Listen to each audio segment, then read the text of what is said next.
welcome to my channel. This is David's Closet. On this channel we talk about handbags, accessories, small leather goods, all of those fun things from the male point of view and on a budget. So if that's something that's interesting to you, please subscribe to my channel if you don't already. I am working really hard to grow my channel. I want to hit 1,000 subscribers very soon. I'm getting so close. So if you don't yet subscribe, I beg you to please hit that button for me. It doesn't cost you anything, but it really supports my channel and helps me grow. And if you like this kind of content, why wouldn't you want to subscribe, right? And go ahead and watch my videos. If you're new here, there's well over 100 videos in the backlog. You can go watch, catch up, and see my handbag journey that I've been on here in the last couple of years, because there's a lot of ups and downs and a lot of cringe videos.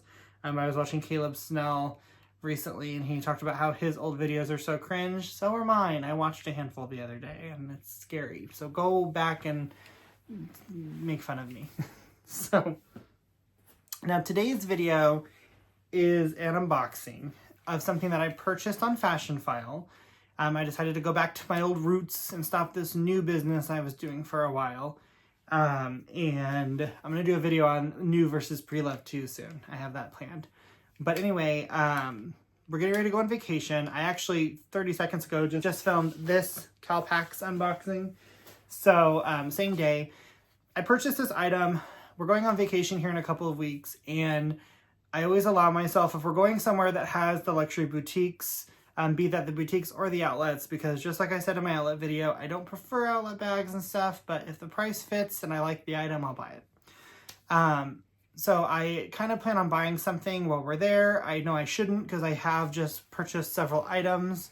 I purchased a Gucci Ophidia top handle and that limited edition, almost vintage Stephen Sprouse Graffiti Speedy.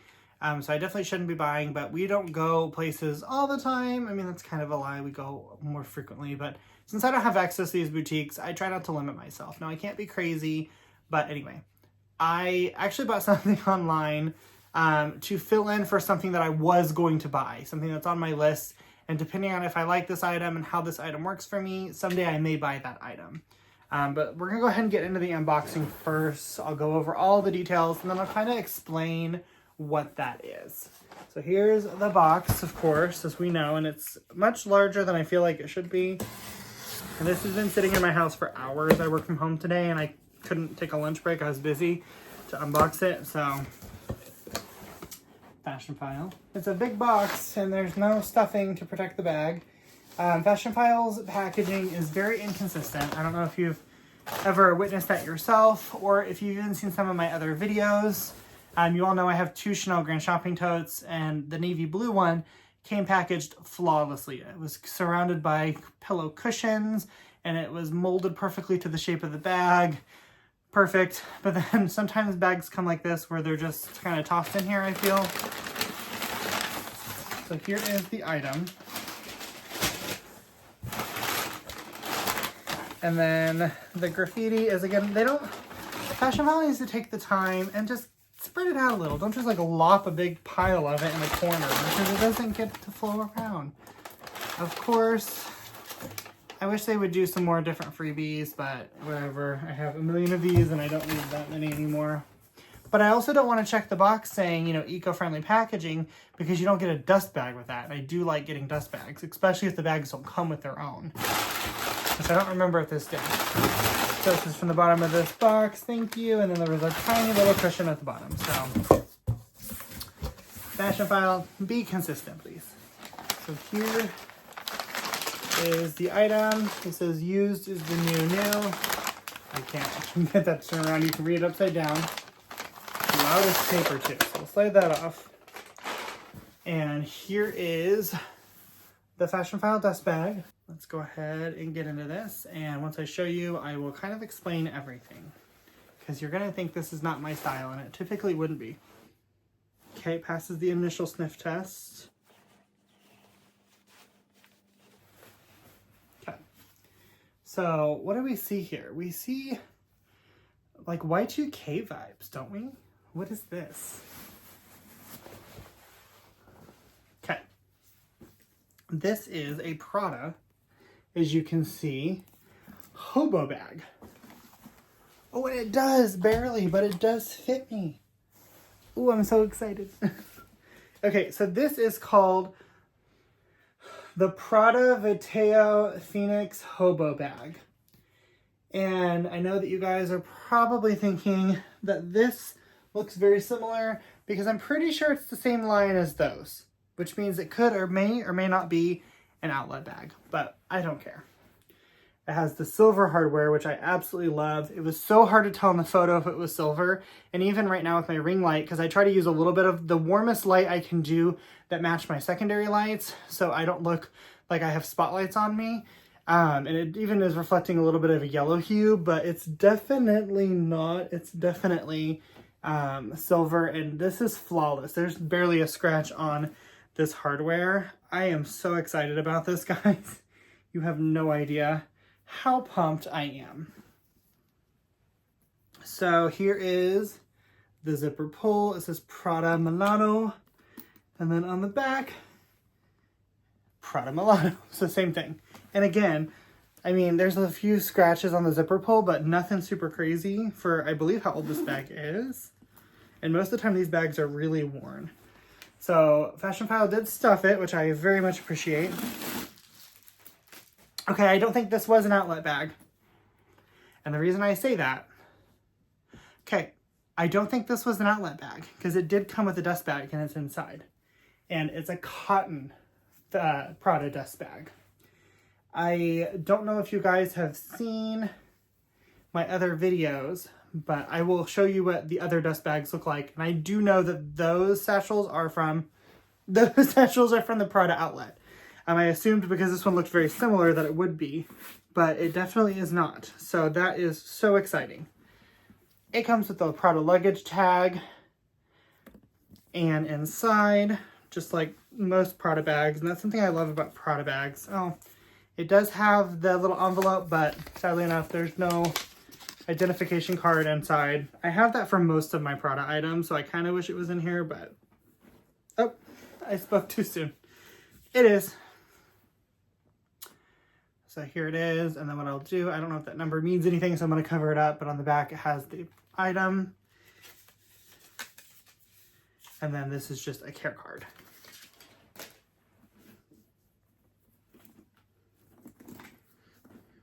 Okay, so the bag has little to no structure. Inside it is the Prada Jacquard, which I may be able to pull it out. Oh, cool, I can. So as you see here, it just says Prada over and over again, just like all of my Prada bags, even my Galleria tote, which is a really expensive bag from Prada. And then, of course, it has the Prada pouch on a leather zip pocket. I'm trying to show it to you outside so you can see it a little easier. So on the back here, there is a slipped pocket.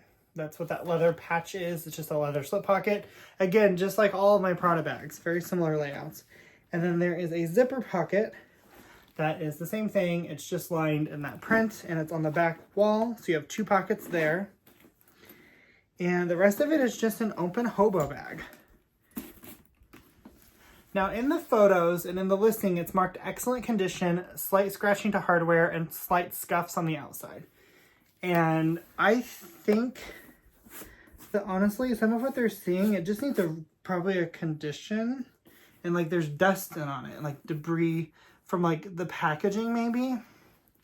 But like you'll see the corners have absolutely no wear.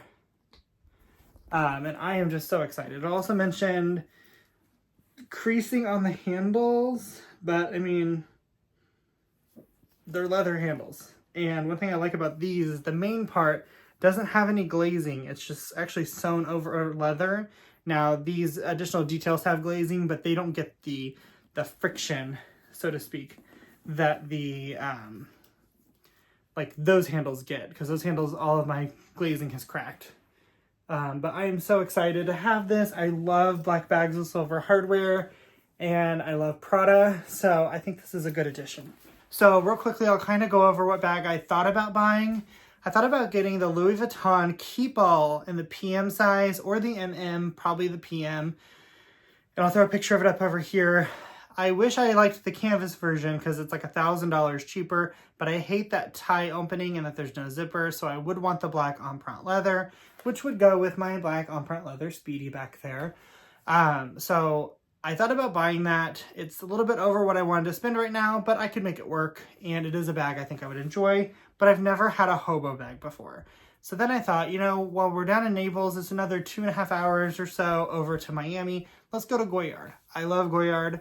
You guys know that. It's one of my favorite brands, and I want more pieces. It's very hard to get because you have to buy it pre-loved, overpriced in order to get it unless you go to one of their boutiques. Side note, one thing I love about Goyard, if I go in there and they have it, they're going to sell it to me, unlike some other brands. So I love Goyard. But I don't like their hobo bag either. It's more of an north-south bag, and I love a good east-west bag, so I felt like I wouldn't love that as much, and that's why I like the Keepall better, though the Louis Vuitton Keepall is way more expensive than the Goyard. But that's what I like about this one. This is more of a north or an east-west like I like. It's Prada, it's slouchy, and it just was in really good condition. And wait until you hear the price because you're going to gag. Fashionphile has been having some really great sales lately, and I know their return policy kind of blows now, and their shipping has been very slow, though this came on Friday. It was supposed to come on Tuesday or Wednesday of next week was the ETA, so it came faster, but the last couple of items I've been a little bit disappointed in the shipping, and the packaging is inconsistent. But one thing I will say about Fashionphile is they have some really good deals right now. Like really good deals. So keep an eye on them, check things out. You know, you may find one bag that's $3,000 and then the same exact bag in similar condition or maybe a little flaw, $500. Crazy. So these typically, I see them around the $1,000 mark in what appeared to be this condition. I got this for $760. So under $1,000. And it does pass my sniff test.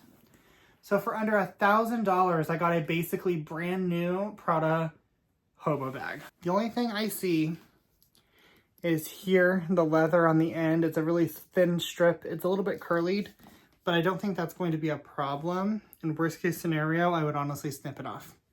So, but anyway, yeah, for $760, I got a virtually flawless, practically brand new Prada bag. So I'm going to give it, of course, a really good once over before I snip the tag, but I'm really excited. I will do a comparison between this and that bag at some point. This video's gotten a little bit too long. I like to keep my videos at or under 15 minutes. So I'll do that and I'll compare the dust bag so you can kind of tell the difference. But I'm really excited, and I think this is going to be a keeper. If for whatever reason something's wrong with it or I find something before the deadline, which, because it came faster than I thought it would, I actually have a little bit of time to think on it, which is nice. But I'll be sure to let you guys know. I'll update you at the end of the video, either on the bottom of the screen or I'll pop back on. But what do you guys think? Tell me what you think of this bag. I'd love to know. Thank you so much, guys. Bye.